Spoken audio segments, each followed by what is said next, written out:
7 Disturbing True Scary Stories from NIGHTS. When the power went out, Story 1. The breathing in the walls. The power died at exactly 9:47 p.m., and that's when I heard something breathing inside my bedroom wall. Not the house settling, not pipes breathing. Slow, deliberate, like something massive trying to stay quiet. I lived alone in a converted farmhouse outside Pendleton, Oregon, February 14, 2019. The ice storm had been battering the valley for 6 hours, coating everything in 3 inches of frozen glass. When the lights cut out, my laptop died mid-sentence, my phone showed 12% battery, and the breathing started. At first, I thought it was my imagination filling the sudden silence. But when I held my breath, I could hear it clearly. Inhalation for 4 seconds, exhalation for 6, coming from the wall behind my headboard. I pressed my ear against the cold plaster. The breathing stopped. I waited 30 seconds, nothing. I pulled back, laughing nervously at myself, reaching for my phone's flashlight. That's when something on the other side of the wall pressed back. I felt it through the plaster, the distinct sensation of a hand matching mine. Palm to palm, with only 3 inches of lath and horsehair plaster between us. The wall was cold. The presence on the other side radiated heat that I could feel through the barrier. I jerked backward, stumbling off my bed. My phone clattered to the hardwood floor, flashlight spinning crazy shadows across the ceiling. When I grabbed it and aimed the beam at the wall, I saw nothing unusual. Just the same eggshell paint, the same IKEA print of Starry Night, the same normality that made the breathing impossible. But it started again, louder now, humid, like breath on a cold window. My farmhouse had no cavity in that wall. I knew this because I'd hung the picture myself, drilling into solid plaster over brick. The exterior wall, nothing between my bedroom and the outside except 8 inches of brick and plaster, nowhere for anything to be. I grabbed my phone and called Martin, my landlord, voicemail. The cell signal indicator showed 1 bar flickering. I tried texting. The message failed to send, failed again. The battery dropped to 9% as I watched. The breathing grew faster, excited.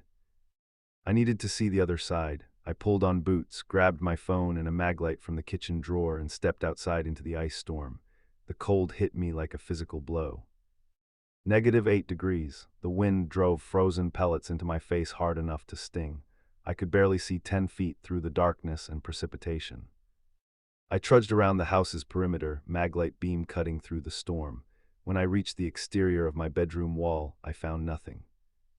Just old red brick, mortar crumbling in places, ice coating everything. I pressed my palm against the brick where I'd felt the hand from inside. The brick was warm. Not just warmer than it should be in -8-degree weather, actually warm, body temperature. Heat radiated from a section of wall roughly 6 feet tall and 3 feet wide. The ice around it had melted, water running down in rivulets that refroze inches away. I aimed my maglite at the mortar lines. That's when I saw it. Between 2 bricks, something pale moved. Something fleshy. It pulled back from the light, retreating deeper into a gap that shouldn't exist. My phone buzzed, 9% battery. A text from an unknown number. Why did you leave? I was just getting comfortable. I ran, not walked, ran through the ice storm, slipping twice, nearly dropping my phone. I didn't go back inside. I got in my car, cranked the heat, and locked every door. The engine struggled in the cold, but finally turned over. I was backing down the driveway when my headlights swept across my bedroom window. Someone stood there, pressed against the glass from inside, watching me leave, but the figure wasn't right, too tall, shoulders too wide. And the way it stood, perfectly motionless, head cocked at an angle that made my stomach clench. I couldn't see details through the ice-coated window and darkness, just a silhouette that radiated wrongness. My phone buzzed again. 6% battery now, draining faster than possible. Another text. The walls are thinner than you think. I've been here the whole time, since you moved in, listening to you sleep, learning your rhythms.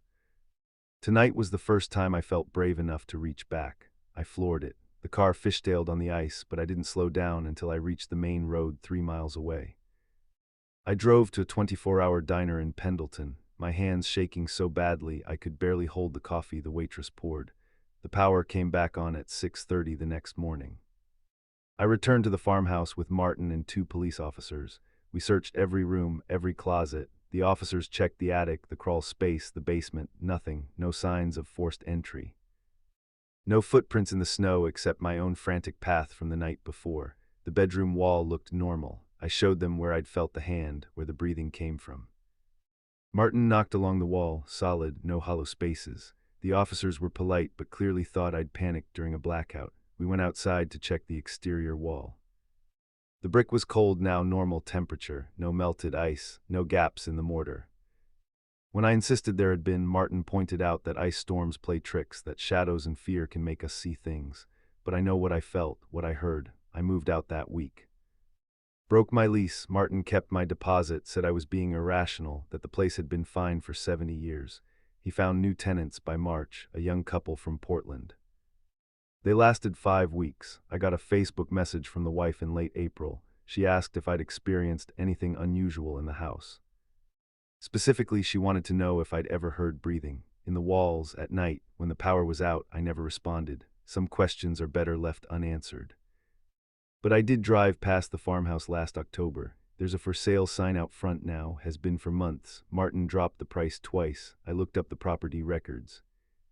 3 tenants in 18 months, none staying longer than 2 months. The listing describes it as a charming converted farmhouse with original character. The photos show my old bedroom. If you look carefully at the wall behind the bed, you can see something in one picture. The photographer probably thought it was a shadow or a camera artifact, but I know what it is. In the slightly blurred image, there's a handprint on the wall, palm pressed against the plaster from the inside, fingers spread wide, reaching. Story 2, the neighbors who appeared. The blackout hit our entire subdivision at 2:33 a.m. I know the exact time because my wife Sarah shook me awake when her CPAP machine died, the sudden silence jerking her from sleep. Our alarm clock was dark. Through the window, the usual glow of streetlights and porch lights had vanished, leaving Meadowbrook Lane in absolute darkness.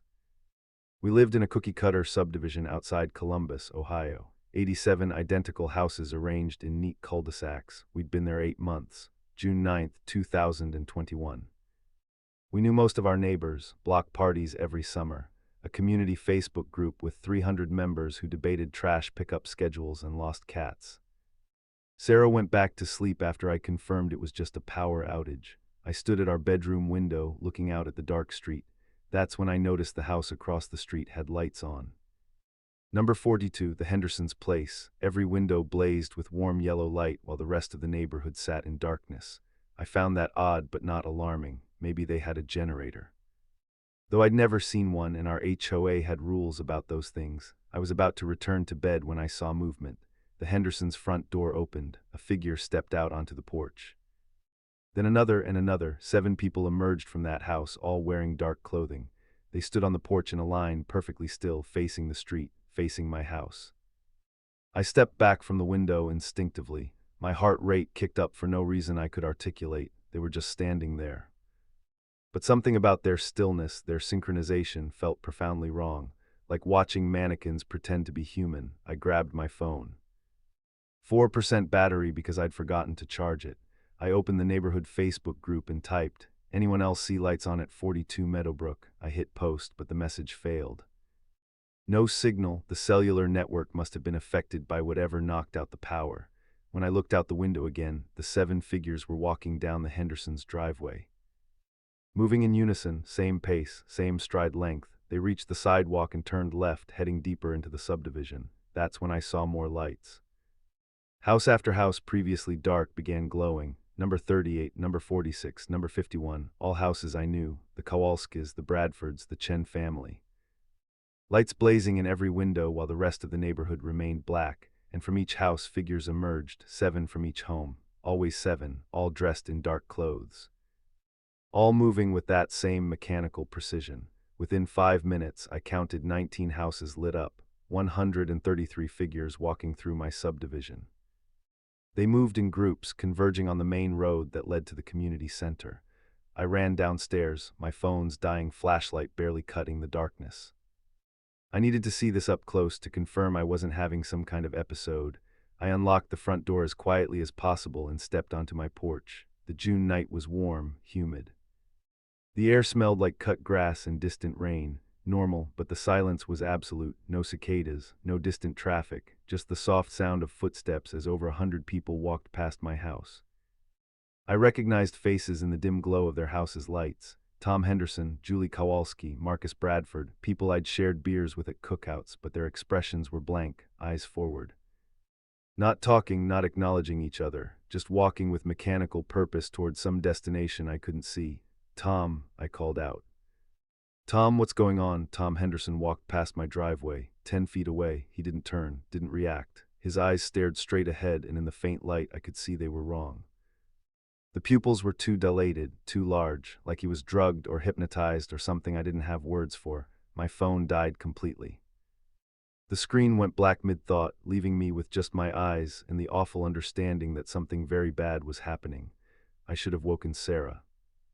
Should have gotten in the car and driven away, but instead I followed them. Keeping to the shadows between houses, I tracked the procession of my neighbors as they converged on the community center. The building sat at the heart of our subdivision, a modern structure with floor-to-ceiling windows used for HOA meetings and yoga classes. Tonight, every light inside burned bright. Through the windows, I could see figures already inside, hundreds of them, standing in perfect rows. The 7-person groups from each house filed through the main entrance. Once inside, they took positions in the rows, spacing themselves exactly evenly. When I got closer, hiding behind a row of decorative bushes, I could see their mouths moving, all of them. Speaking in unison, but I couldn't hear words, just a low vibration that made my teeth ache. Then the lights inside the community center changed. The warm yellow shifted to blue, then violet. Then colors I don't have names for, colors that hurt to look at, that made my eyes water and my head throb. The figures inside didn't react. They continued their synchronized speaking, their bodies swaying slightly now. Something was in there with them. I couldn't see it clearly through the windows in the wrong-colored light, but I saw its shadow. It moved along the walls, too large, too angular.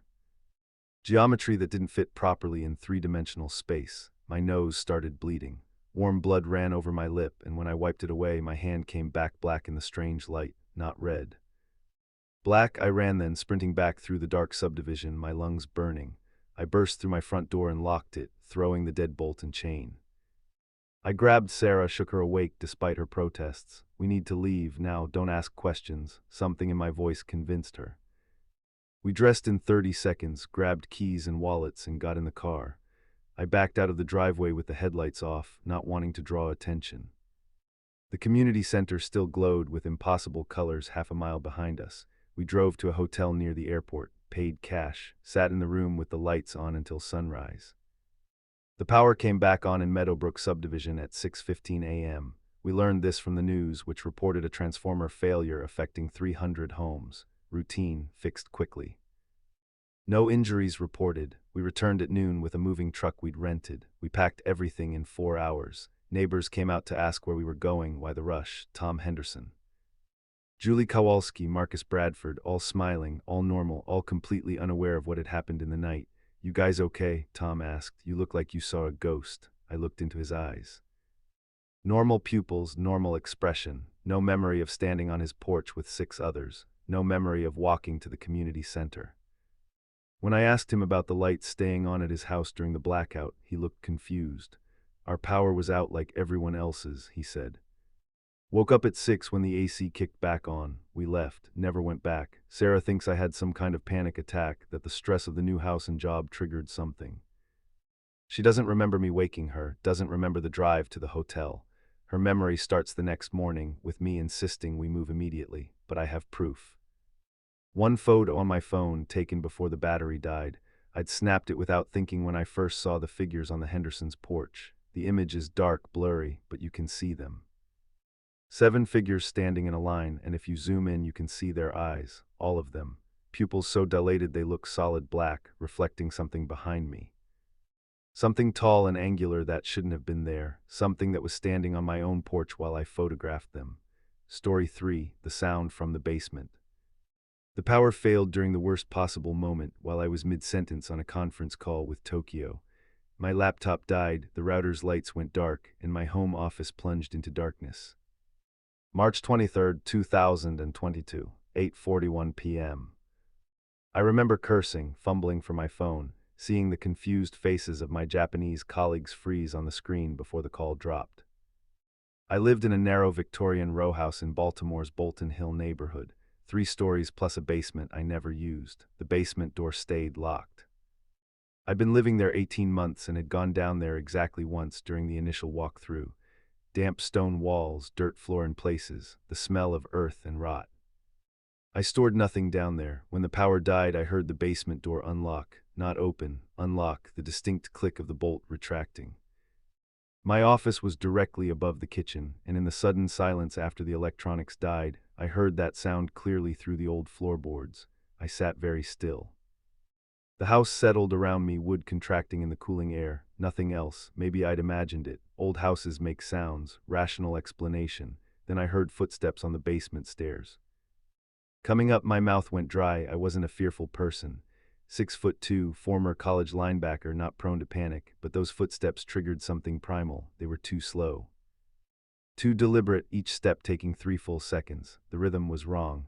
No one walks that slowly unless they're trying to avoid detection or they're not quite sure how walking works. I grabbed my phone, 28% battery. I turned on the flashlight and moved to my office door. My row house had a narrow layout, office on the 3rd floor, bedroom and bathroom on the 2nd, kitchen and living room on the 1st, basement below. One staircase connecting everything, no back exit. The footsteps reached the top of the basement stairs. They stopped at the door to the kitchen. I heard the doorknob turn. I should have called the police. Instead, I crept down to the 2nd floor landing, phone light cutting through darkness. I could see down into the kitchen from there. The basement door stood open. The darkness beyond it looked absolute, solid, like someone had hung black velvet across the doorway. "Who's there?" My voice sounded thin in the darkness. "I'm armed." "I've called the police." The lie hung in the air. For several seconds nothing happened, then something in the basement laughed, not a human laugh. The sound had too many layers, like multiple voices speaking at once, slightly out of sync. It made my skin crawl. "No, you haven't," the voices said. "No signal. The whole block is dark." We made sure of that, we, not I, we. I ran back to my office, slammed the door, and shoved my desk chair under the knob. My hands shook as I tried calling 911. No signal. It was right. I tried texting, failed to send. I checked the window. The entire block sat in darkness. Not a single house had lights, not normal for this neighborhood. Usually half the houses had generators. The footsteps started climbing the main stairs, still that same deliberate pace. 3 seconds per step, I counted them. 14 steps from the 1st floor to the 2nd. 42 seconds of knowing something was coming for me. The footsteps passed the 2nd floor, continued climbing toward my office. 13 steps from the 2nd floor to the 3rd. 39 more seconds. I looked around frantically. The window was my only exit. 3-story drop to the narrow alley between my row house and the next. I'd break both legs at best. The footsteps stopped outside my office door. I could see the shadows of feet in the gap beneath the door, but too many shadows, 4 feet, 6. The shadows overlapped and shifted, making it impossible to count. "We've been waiting so long," the voices said from the hallway. "Every night, listening to you up here, typing. Talking to people on the other side of the world, living your small life, never coming down to visit us. That hurt. We're neighbors, practically family." The door handle turned, the chair held. "For now, the previous owners visited regularly," the voices continued. "Every week the woman came down, she'd bring candles, offerings. She understood the arrangement, but she got old. Forgot things, said the wrong words during one of her visits, so we had to make adjustments. I remembered something the realtor had mentioned. The previous owner had died in the house. Natural causes, old age, her body found by a nephew who'd come to check on her. The woman had been dead for 3 days when they found her, and the odd thing, the detail the realtor had mentioned nervously, was that the body had been found in the basement. Just lying on the dirt floor, no clear reason why she'd been down there. She lasted 11 hours, the voices said, conscious for 8 of them. By the end, she was begging us to finish it. Promising anything, even offering you the next tenant, though she didn't know who you'd be yet. She described you in such detail, though, tall, confident. The kind of person who doesn't believe in things that hide in basements, the perfect replacement for what we lost when we had to adjust her. The door began to splinter, not from force. It was rotting, aging in seconds, the wood turning soft and punky, decades of deterioration happening in moments. The paint bubbled and peeled. The chair wouldn't hold much longer. I made a decision. The window, I unlocked it, shoved it open. Cold March air rushed in. I looked down at the alley, 25 feet, maybe 30. I could hang from the windowsill, reduce the drop to 15 feet. Sprained ankle versus whatever was rotting through my door. The door collapsed inward, wet chunks of wood that stank of mold and death. The chair clattered aside. Nothing came through immediately. Just that absolute darkness spreading across my office floor like spilled ink, consuming the floorboards where it touched wood aged and warped. My desk began to sag. And from the darkness, figures emerged. I saw them for only seconds before I swung my legs out the window. Tall shapes, humanoid but wrong, too many joints in the limbs. Skin that looked like water-stained paper, translucent enough to see things moving underneath. There were 3 of them, maybe 4. They overlapped, occupying the same space, phases of the same wrong thing. I hung from the windowsill, dangling above the alley. My phone fell from my pocket, screen shattering on the pavement below. I looked up, one of the figures leaned out the window, its head, if that's what it was, tilted at an angle that defied anatomy. 23 months, it said. That's how long the woman lasted. She was 74 when she moved in, 97 when we finished. Math is funny down in the dark. I let go. The impact drove the air from my lungs. I felt something crack in my left ankle, white-hot pain shooting up my leg, but I could move. I hobbled down the alley, not looking back, ignoring the agony in my foot. I reached the street. Houses were dark, no traffic. I limped toward North Avenue, 4 blocks away. Surely there would be lights there, people, safety. Behind me, I heard my office window shatter. Something hit the alley pavement with a wet impact, then another. They were following. I don't remember much of the next hour. Pain and fear blurred together. I know I reached North Avenue. Found a convenience store with lights powered by a generator. The clerk took one look at me and called an ambulance. The power came back on in Bolton Hill at 3:27 a.m. I was in the hospital by then, heavily medicated, being treated for a shattered ankle and shock. Police went to my row house the next morning, found my office door intact, no rot, no decay.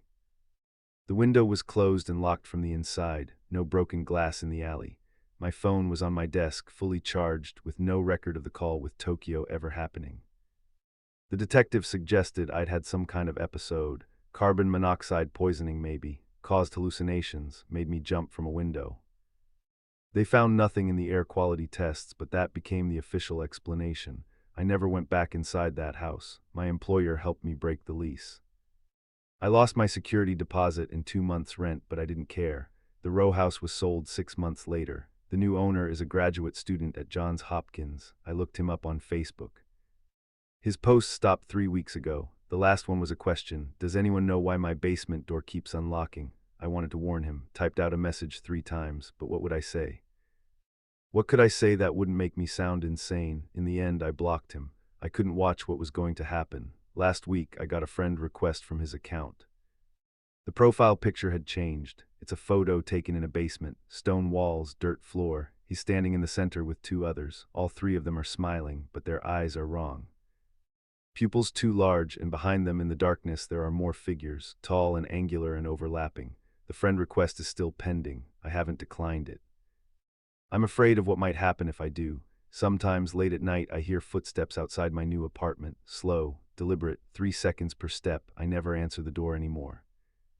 Story 4, the emergency broadcast. My TV flickered 3 times before the power failed completely. November 7th, 2020, 9:53 p.m. I was in my apartment in Milwaukee's 3rd Ward, halfway through a documentary about cephalopods, when the screen went dark. My refrigerator's hum died. The building's heating system sighed into silence. Then my TV turned itself back on, no power anywhere else. The digital clock on my microwave was dark. My phone charger's light was out. But my TV blazed to life, screen glowing bright blue with that emergency broadcast system pattern. You know the one, colored bars, that tone that makes your teeth hurt, but the tone was wrong. Too low, it made my chest vibrate uncomfortably, like standing too close to a speaker at a concert. The pattern on the screen began to shift. The colors bled into each other, forming shapes that my eyes couldn't quite focus on. Then text appeared, "This is not a test. Remain in your homes. Do not look at the sky." Help is not coming. My apartment's 10 floors up, floor-to-ceiling windows facing the Milwaukee River. I had a beautiful view of the city lights reflected in the water. Except tonight there were no city lights, just darkness spreading as far as I could see. The emergency broadcast changed. The text disappeared, replaced by footage, grainy, black and white. It showed a street I recognized, Wisconsin Avenue, downtown Milwaukee.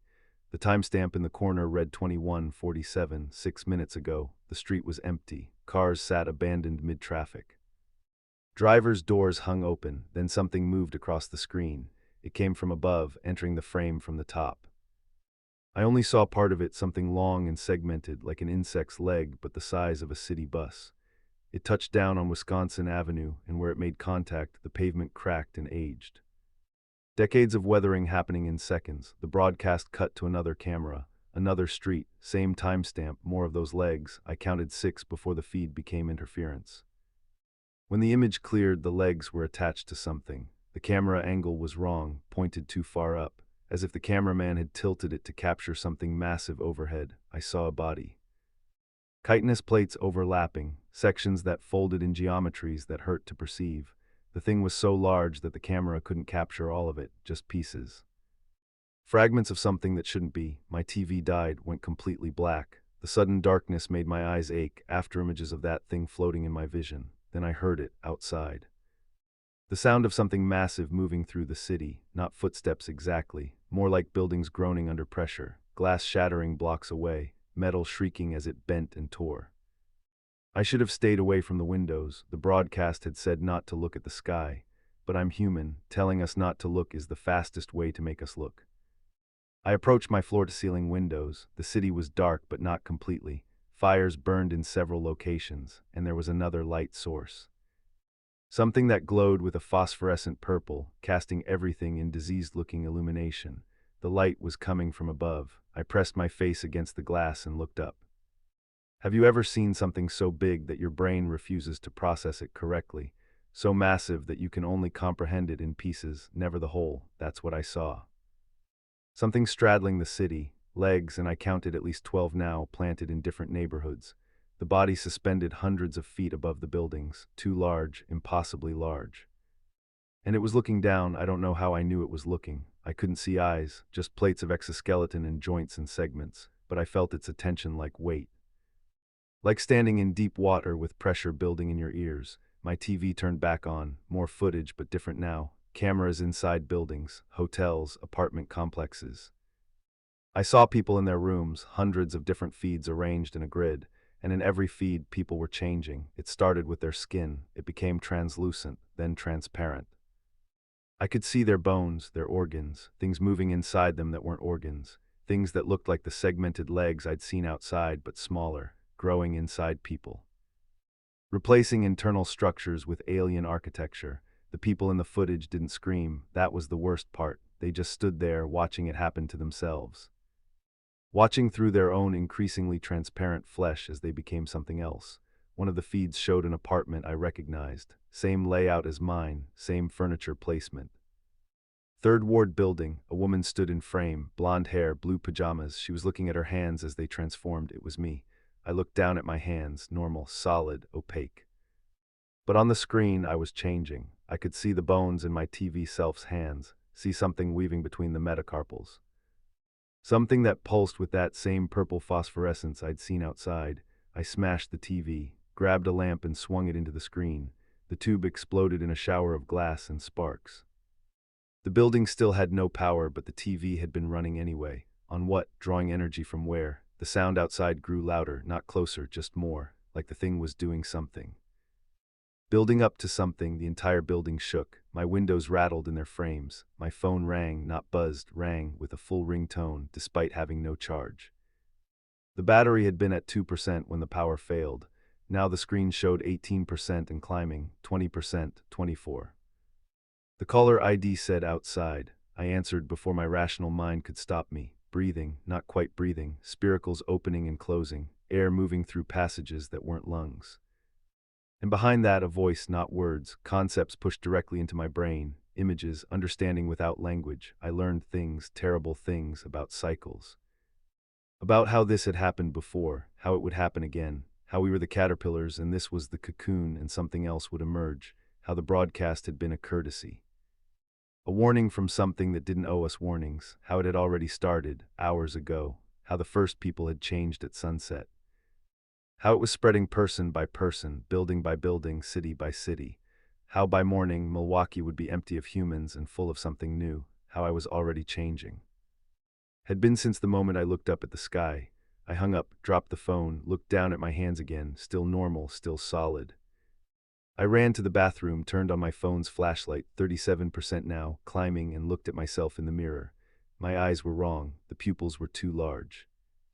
And when I leaned close, I could see things moving behind them, under the surface, restructuring, preparing. I don't remember much after that. My memory becomes fragmented. I have images, sensations. I remember walking out of my apartment. The hallway was full of people, my neighbors, all of us moving together, silent, purposeful, down the stairs because the elevator wasn't working. Out into the street, the thing was still there, still straddling the city. We walked beneath it. I looked up, we all looked up and saw its underside, openings there, thousands of them. Like a wasp's nest but bigger, and things were emerging, dropping down, landing softly, joining us. I remember the moment when looking up stopped hurting, when the geometry started making sense. When I could see all of it at once and understand how beautiful it was, how right. The power came back on in Milwaukee at 4:17 a.m. I woke up in my apartment, in my bed, fully clothed. My phone was at 8% battery. The TV was intact, no broken glass, no destroyed screen. The news reported a brief power outage affecting downtown, a transformer issue, resolved quickly. I went to work that day, normal Tuesday. Colleagues complaining about the power outage, spoiled food in refrigerators, missed alarms, everything normal, except I still remember. And sometimes, late at night, I can feel them. The things inside me, dormant but present, waiting. When I close my eyes, I see that thing above the city. I understand now that it's still there. We just can't see it anymore. Can't see it until the next time the power fails. And I'm not alone. I can recognize them. Others who changed that night. Who woke up back in their beds with memories we're not supposed to have. We pass each other on the street, in grocery stores, at work. We don't acknowledge it, don't speak about it, but we know. We can see it in each other's eyes, those moments when the pupils dilate too far, when something else looks out from behind familiar faces. When we all instinctively glance up at the sky, checking for something no one else can see yet. There are thousands of us now, just in Milwaukee, and we're waiting. Every time the power flickers, every time the lights dim for even a second, we stop what we're doing and we wait, ready, eager, because the broadcast was wrong about one thing: help is coming. We're just on the other side now, and next time the power fails, we'll be ready to welcome everyone else into what we've become. Story 5, The Thing in the Freezer. The power cut out while I was elbow deep in my grandmother's freezer, looking for the ice cream she'd promised. August 19, 2018. 3:47 p.m. according to my phone. The garage went dark and I heard something shift in the freezer's depths, something underneath the frozen peas and frost-covered meat packages. Something that exhaled when the compressor died. My grandmother had lived alone in rural Vermont for 20 years, since Grandpa died. Her house sat on 11 acres of pine forest, nearest neighbor 2 miles down a dirt road. I was visiting for a week, helping with repairs. The freezer was an ancient chest model in the garage. The kind you have to lean way into, digging through layers of frozen goods. When the compressor stopped humming, I heard breathing take its place. I jerked backward, banging my head on the freezer lid. My phone's flashlight revealed nothing unusual, just frozen food, but the breathing continued, slow and raspy. Coming from the bottom of the freezer, "Grandma," I called, no answer. She was in the house, probably wondering why the TV had cut out. I should have closed the freezer and walked away. Instead, I started removing items, packages of ground beef, frozen vegetables, a mystery casserole from God knows when. The breathing grew louder as I dug deeper. At the bottom, beneath everything else, I found it, a package wrapped in white butcher paper, roughly rectangular, maybe 16 inches by 12 inches, 3 inches thick. The paper was yellowed with age and frost, written on it in faded marker, "Do not thaw, keep frozen at all times." The breathing was coming from inside the package. My rational mind said impossible. Frozen meat doesn't breathe, but my hands were shaking as I lifted it. The package was lighter than it should be, almost hollow feeling, and it was warm, not frozen, body temperature. "Put it back, Danny," I spun around. Grandma stood in the garage doorway. She looked old in a way I'd never noticed before, not just elderly, ancient, worn down. Her eyes had a hunted quality. "Put it back right now and come inside." "What is this?" I held up the package. The breathing intensified. I could feel it vibrating in my hands. "Something that needs to stay cold." She walked toward me, not threatening, pleading. "The power will come back, it always does. Put it back before it warms up anymore." "What's inside?" "A mistake." She reached for the package, but I pulled back. "Danny, please, you don't understand. There are things we keep frozen." Things that stop when they're cold enough. Your grandfather and I, we made arrangements, did something we shouldn't have, had to store the evidence, keep it at 18 degrees below zero. It's been fine for 20 years, but if it thaws, the package moved in my hands, violently. Something inside pressed against the butcher paper. I saw the distinct outline of fingers, a hand. Palm against the paper, pushing outward, I dropped it. The package hit the concrete floor. The paper split along one edge, something dark leaked out, not blood, too thick.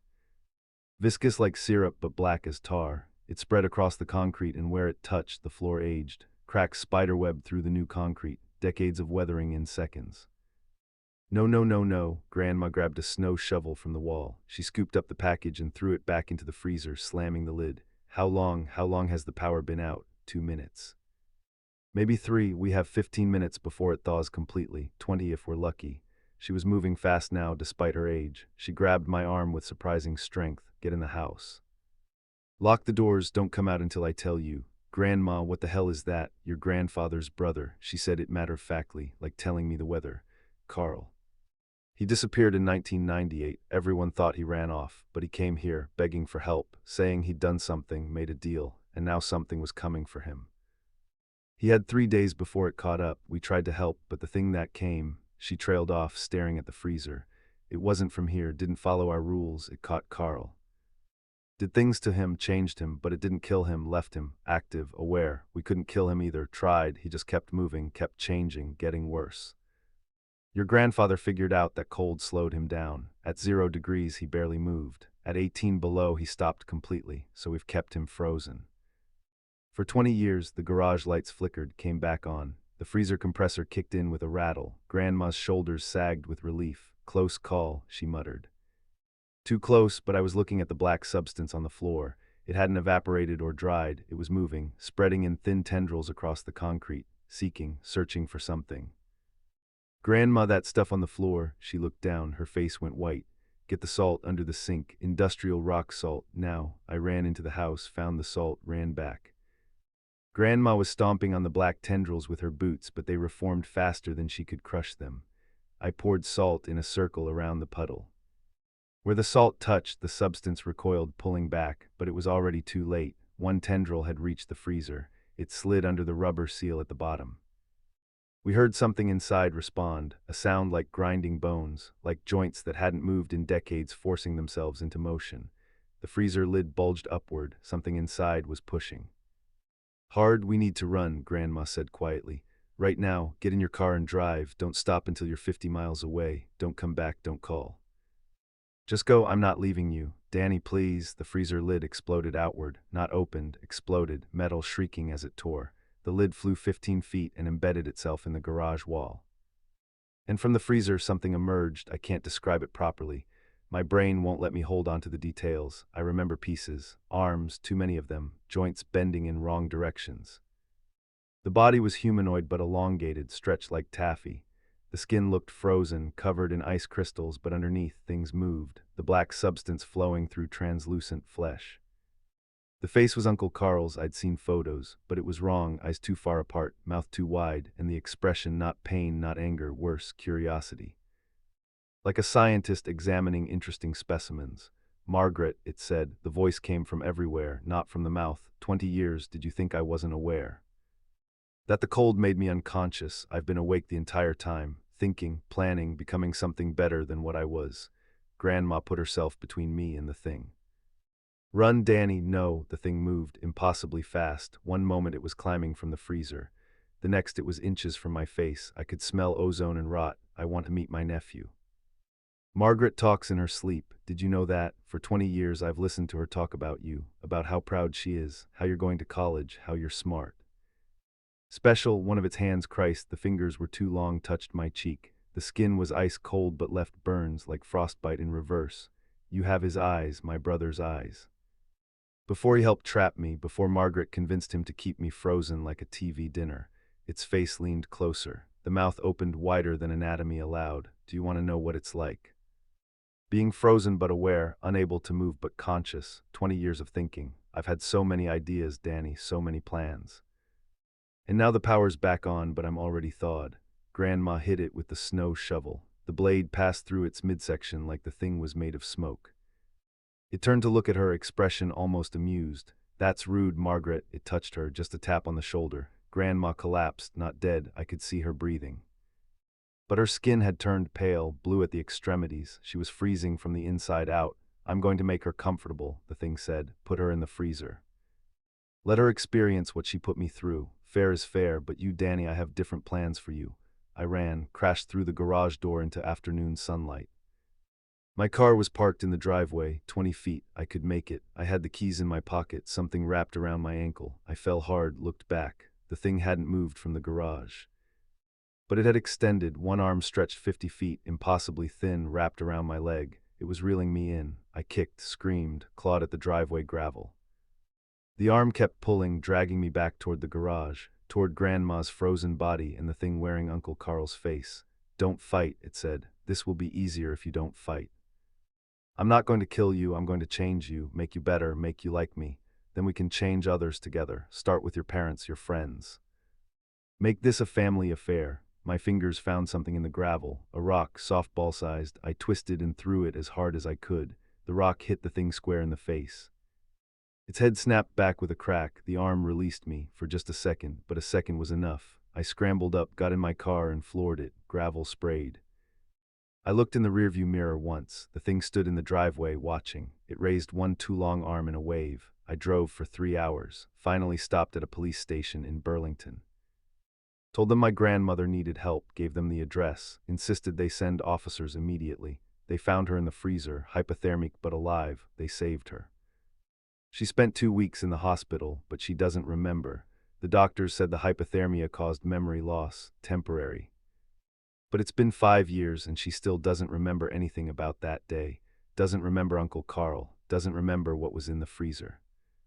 The garage freezer was empty when police searched it, just spoiled food and standing water, no butcher paper package, no black substance, no evidence anything unusual had happened. Grandma lives in a nursing home now. I visit every month, she's happy, content, talks about the past but never about that day, never mentions Uncle Carl. But sometimes I catch her staring at the facility's industrial freezer in the kitchen, just staring, and in those moments her expression changes, becomes distant, afraid.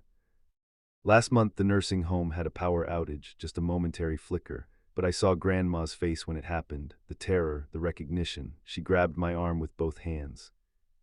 "Is it still cold?" she whispered. "Please tell me it's still cold." "What's cold, Grandma?" "The package, the thing we kept frozen." "Danny, I need to know if it's still cold." Then her expression cleared, back to normal, no memory of what she'd just said. "I don't know where the package is now, if it's still frozen somewhere. If Uncle Carl is still waiting, but I think about it every time the power flickers, every time I open a freezer, every time I hear a compressor kick on and wonder what happens if it fails. And sometimes, late at night, I get emails from unknown addresses. No subject line, no message, just a photo attachment, always the same photo. My grandmother's garage, the freezer closed and normal. And in the reflection on the freezer's white surface, barely visible, a figure, too tall, too thin, standing just behind whoever took the photo, waiting. Story 6, The Children's Voices. The storm knocked out power to my apartment complex at 10:22 p.m. Standard spring thunderstorm, I was used to it. I lit candles, grabbed a book, settled onto my couch. April 9th, 2023. I'd lived alone for 6 months since the divorce, first time living solo in 15 years. That's when the children started singing, faint at first, coming from somewhere below me. I lived on the 3rd floor of a 4-story building in suburban Atlanta. The voices sounded like they were coming from the 2nd floor, multiple children, singing what sounded like nursery rhymes, but the melody was wrong. Off-key in a deliberate way that made my skin prickle. I ignored it. My building housed mostly young families. Some parent was probably keeping kids calm during the blackout. Singing to distract them from the darkness. The singing grew louder, more children joining in. I counted at least 12 distinct voices. They were singing Ring Around the Rosie, but the words were different. Wrong. I couldn't make them out clearly, but they weren't the traditional lyrics. My apartment was silent except for the rain and the singing.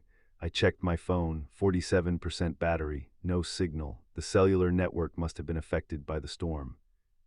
The singing stopped abruptly, total silence for maybe 15 seconds. Then a child's voice called out, "We know you're listening, Sarah," my name, clear as day, from directly below me. From apartment 2C, I knew 2C was empty. Had been for 3 weeks since the previous tenant moved out. I'd watched the moving truck leave myself. Sarah, the voice called again, a girl's voice. Maybe 7 or 8 years old. Why won't you come play with us? We've been waiting so long. More voices joined in, a chorus of children. Come play, come play.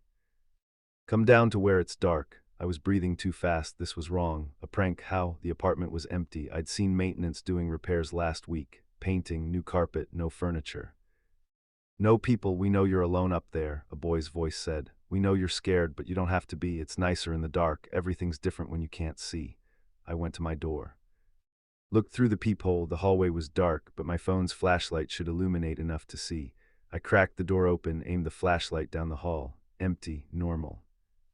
The hallway stretched to the stairwell, nothing unusual. That's right, a voice said from below. Come to the stairs, come down, we're all waiting for you. Fuck this. I slammed my door, locked it. Deadbolt and chain, I grabbed a kitchen knife. Not sure what good it would do against voices, but it made me feel better. The singing started again, all of them together. I could hear it clearly through my floor. They were singing the alphabet, but backward, and in that same wrong melody. Letters stretched and distorted, then footsteps, small footsteps. Children running, but not in apartment 2C. In my apartment, above me, on my ceiling, I looked up. The candles cast dancing shadows across the white ceiling, and in those shadows I saw them. Small figures moving, running across my ceiling like it was their floor. 12 of them, maybe 15. I could see their silhouettes, running in circles, playing tag. You can see us, a delighted shriek from a child's voice. She can see us. The shadows stopped moving. All of them turned to look at me, heads swiveling in unison. I could see their shadows clearly now. Children, various sizes. They stood motionless on my ceiling, heads cocked at identical angles, all facing down toward me. She's scared, one whispered. Don't be scared, another said. We just want to play. We've been so lonely, a third added. Waiting in the dark places, the places between floors, the spaces in walls. We've been here since the building was made, since before it was made, since the ground was broken and something opened that shouldn't have. The shadow children began moving again, toward my door. They walked across the ceiling, down the wall, toward the door frame. When the power dies, we can come out, they sang together. When it's dark enough, we can move, we can touch. We can play. I ran to my bedroom, slammed the door, shoved my dresser in front of it. My hands were shaking so badly I could barely grip the furniture. I could hear them outside. Small hands scratching at the door, too many hands. The scratching came from multiple heights, from the doorknob, from the floor, from the top of the doorframe. Let us in. Sarah, we know about you. We know you're alone. We know you cry sometimes. We know you're afraid you made a mistake. We can help. We can make you less alone. Forever. How did they know?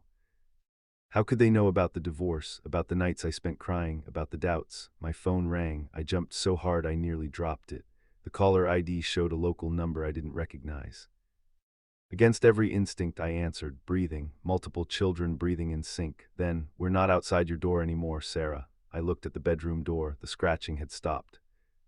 Silence, we're under your bed. My blood turned to ice. I was sitting on the bed. I could feel the mattress beneath me, but I could also feel something else. Movement under the bed, shifting. Adjusting, don't look, the voice on the phone whispered. If you look, we have to take you. Those are the rules. As long as you don't see us directly, we can only talk. But if you look, I sat frozen. The movement under the bed continued. I could hear breathing now, not from the phone, from beneath me. Dozens of small mouths inhaling and exhaling in rhythm. This is what we do, the phone voice explained, calm, patient like a teacher. Every time the power dies, every time it's dark enough, we come out, we choose someone, usually someone alone. Usually someone scared. Fear tastes better. What do you want? I managed to ask. We want you to look under the bed, Sarah. We want you to see us, really see us, not just our shadows. Once you see us, you become like us, and then you won't be alone anymore. You'll be one of us, and there are so many of us. All the children who have looked over the years, over the decades. Since this land was first cleared, since the ground was first opened, the breathing under the bed grew faster, excited. Just a quick look, the voice coaxed. Lean over, peek underneath. See what's waiting, see your new family. My bedroom window, could I reach it before they grabbed me? 3rd floor, 25-foot drop, but I'd survived worse. My divorce felt like a worse fall. Don't run, the voice said, reading my thoughts. We're very fast, and there are so many of us, in the walls, in the ceiling, in every dark space in this building. 742 of us. Every child who looked, every person who saw, we're all here, all waiting, all hungry. The the power came back on. The sudden brightness was blinding. My bedroom light blazed, the lamp on my nightstand. All at once, silence, the breathing stopped. I sat motionless on my bed for a full minute before I found the courage to move. Slowly, I leaned over and looked under the bed. Nothing. Just dust bunnies and the shoes I'd kicked off yesterday, but there was something else. Small handprints, dozens of them, pressed into the carpet under my bed. Too many to count, small hands. Children's hands, all reaching toward where I'd been sitting. I moved out the next day, broke my lease, lost my deposit, didn't care. Found a new apartment in a different complex, 10th floor, bright. Lots of windows, LED emergency lights in every room, but I still hear them sometimes, when the power flickers, when darkness lasts a little too long, children's voices singing wrong melodies. And once, during a brief brownout, I saw them in my new apartment's mirror, standing behind me, 12 children, 15, 20, all watching, all waiting. The shadow children follow us. They're in every building, every dark space, waiting for the power to fail, waiting for people to be alone and afraid, waiting for someone to look. I got a letter last week, no return address. Just a child's drawing inside, stick figures holding hands in a circle, 22 of them, and in the center one figure separate from the others, with my name written above it in crayon. Below the drawing in a child's handwriting, "We're still waiting, Sarah. The power will go out again, it always does, and next time you'll look, everyone looks eventually. We're very patient. We have forever. I keep every light on in my apartment now, even when I sleep. My electric bill has tripled, but I don't care, because sometimes in the bright light I still see their shadows. Moving in the corners of my vision, darting behind furniture, always there, always watching, waiting for darkness." Story 7, the final message. The blackout hit my office building at 4:53 p.m. I was alone on the 18th floor finishing quarterly reports. Friday, December 2nd, 2022. Everyone else had left early for the weekend, just me and the maintenance guy somewhere downstairs. When the lights died, my computer stayed on, for exactly 5 seconds. Long enough for me to see my screen change. My spreadsheet disappeared, replaced by a message in white text on black background. "You have approximately 11 minutes before they reach your floor." I suggest you read this carefully. Then the computer died completely. The battery backup had failed at the same moment as the main power. I sat in darkness, heart hammering. A joke had to be. Someone hacking my computer, playing pranks, but the building was silent in a way I'd never heard before. Even during after hours there were sounds, HVAC, distant traffic from the street below. The electrical hum you don't notice until it stops. Now, nothing. My phone's flashlight revealed my office looked normal. Same desk, same ergonomic chair. Same view of downtown Philadelphia through floor-to-ceiling windows, except the city outside was dark, not just my building, everything, every skyscraper, every streetlight.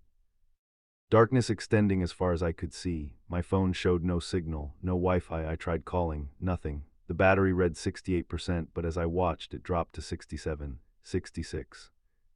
Faster than it should, a sound from the stairwell, the one at the end of the hall, metal doors opening, then footsteps, multiple sets coming up the stairs, steady, unhurried. The rhythm was wrong. Too synchronized, like soldiers marching. I moved to my office door, closed it quietly, locked it. The footsteps reached my floor. The stairwell door opened. I heard them enter the hallway. Counted the footsteps, 8 distinct sets, moving down the hall, checking doors. They stopped outside my office. The door handle turned. I'd locked it, but the handle turned anyway, testing. Someone on the other side pressed against the door. I heard breathing, not normal breathing, too wet, too deep, like lungs filled with fluid. Then they moved on to the next office, the next door. Systematic searching, my computer screen flickered, turned on, just the screen, no tower power, no fan noise, just the screen glowing in the darkness. The same message as before, but with new text added. They're looking for people who stayed late, people alone in buildings. The darkness brought them. They come every 93 years when the power fails in specific ways. This is the third cycle I've witnessed. The text continued. I don't have much time. The power to maintain this connection is draining. Listen carefully. Do not let them see you. Do not let them hear you. Most importantly, do not look at them directly. Your mind cannot process what they are. I looked during the first cycle in 1837. I have not stopped seeing them since. Who was sending this? How were they powering my screen? The footsteps returned. They'd finished checking the other offices. Now they were back, outside my door. I heard something scraping against the wood. Fingernails? No, something harder. Like bone on wood, the screen updated. They know you're in there. They can smell living tissue. Human warmth. You need to hide. There's a service panel in your office, behind the filing cabinet. Crawl space Geo now. I looked at my filing cabinet. 4-drawer metal unit against the wall. I'd never moved it. Never had reason to. Could I move it quietly enough? The door shook. Something was throwing itself against it. The lock wouldn't hold long. I had no choice. I grabbed the filing cabinet and pulled. It scraped against the floor with a sound that seemed impossibly loud. Behind it, yes, there was a panel, 2 feet by 2 feet, maintenance access. The door splintered. I saw the wood crack around the handle. I yanked the panel open and crawled inside. A narrow space between walls, wiring, pipes, dust thick enough to choke on. I pulled the panel closed behind me just as my office door exploded inward. Through a gap in the panel, I could see into my office. 8 figures entered. I kept my eyes half closed, remembering the warning, don't look directly, but I saw pieces. Enough to understand why I shouldn't see more. They moved wrong, joints bending backward, limbs too long, heads that swiveled too far. When they passed in front of my computer's glow, I saw their shadows on the wall. The shadows were worse than the figures. The shadows showed what they really looked like. My brain tried to process it and failed. I tasted copper. My nose started bleeding. They searched my office. I heard them tearing through papers, overturning furniture. One of them approached the filing cabinet. Through the gap, I saw its hand, if it was a hand, reach toward the panel. My computer screen flickered. New text appeared. They found others in the building. Maintenance worker on the 4th floor. Security guard in the lobby. Neither hid in time. Watch. The screen changed. Security camera footage. Black and white, the lobby. I saw Marcus, our night security guard, sitting at his desk. The timestamp showed 4:54 p.m., 1 minute after the blackout. The lobby doors opened. 8 figures entered. Marcus stood up, reaching for his flashlight. He aimed it at them. I wish the footage had been too dark to see clearly, but the camera's night vision captured everything. Marcus's face as he looked at them. The way his expression changed from confusion to terror to something worse, understanding, comprehension of something humans aren't meant to comprehend. Marcus screamed. The figures surrounded him. I couldn't see exactly what they did. The angles were wrong, bodies blocking the camera, but I saw Marcus's shadow on the wall behind him. Saw it change. Stretch, become something else. When the figures moved away, Marcus was still standing, but wrong, bent at angles that would break a spine, moving like a puppet with half its strings cut. He followed the figures to the stairwell, one of them now. The footage ended. My screen returned to text. That's what they do. They change people, add them to their number. In 1837, I watched them take 43 people from a factory building. Those 43 are still with them, still walking. Still changing others. The figures in my office gave up searching. They left. I heard them moving down the hall to the next floor. I stayed in the crawl space, barely breathing. My phone's battery was at 41%, still draining too fast. I checked the time. 5:07 p.m., 14 minutes since the blackout. The screen updated. Power will return in approximately 1 hour. They will leave when the lights come on, but THOSE they've changed will remain. The CHANGDONES can survive in light. THEY blend IN. Almost human until the next cycle. An hour. I had to stay hidden for an hour. Who are you? I typed on my phone, hoping whoever was sending messages could see it somehow. The screen flickered. My name was Jonathan Webb. I was an accountant. In 1837, I worked late at a textile mill in Boston. The power failed. They came. I looked at them. I've been conscious ever since, trapped in the moment they changed me, existing in the SBACES between. I can't access electrical systems sometimes, warn people. It's all I can do. How are you still aware? I don't know. Others they change become mindless, DRONES, but I remained, perhaps punishment, perhaps accident. For 185 years, I've watched them during these CYCLES, learned their patterns, tried to warn people, usually fail. You're the first to hide in time. My phone buzzed. A text message from Marcus's number. Where are you? I need help. Something's wrong. I didn't respond. Another text. Please, I'm scared. They did something to me. I can't feel in my body right. Come help me. A third. I can hear you breathing in the wall. I can smell you. Why won't you help me? My screen updated. Don't answer. That's not MARCUS anymore.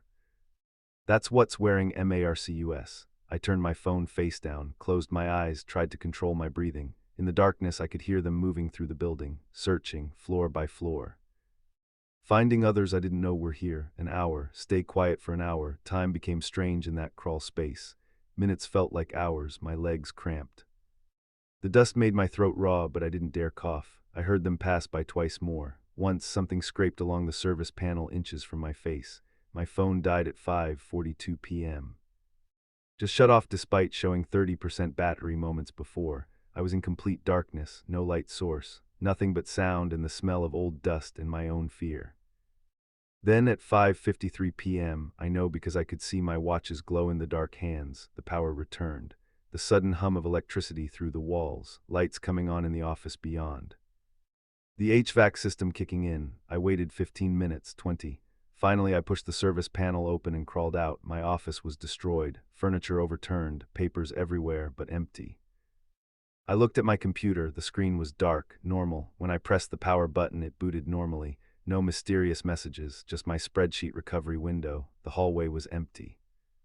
I took the stairs, no way I was using the elevator, and passed no one until I reached the lobby. Marcus was at his desk, looking normal. He glanced up as I approached. "Working late?" he asked, smiling. Normal, but his eyes were wrong. The pupils didn't react to light properly, and when he smiled, it was too wide, too many teeth visible. "Just finishing up," I said, walking past quickly. "Have a good weekend," he called after me. "See you Monday." I never went back, quit via email that night, broke my employment contract, didn't care about the penalties, found new work across town.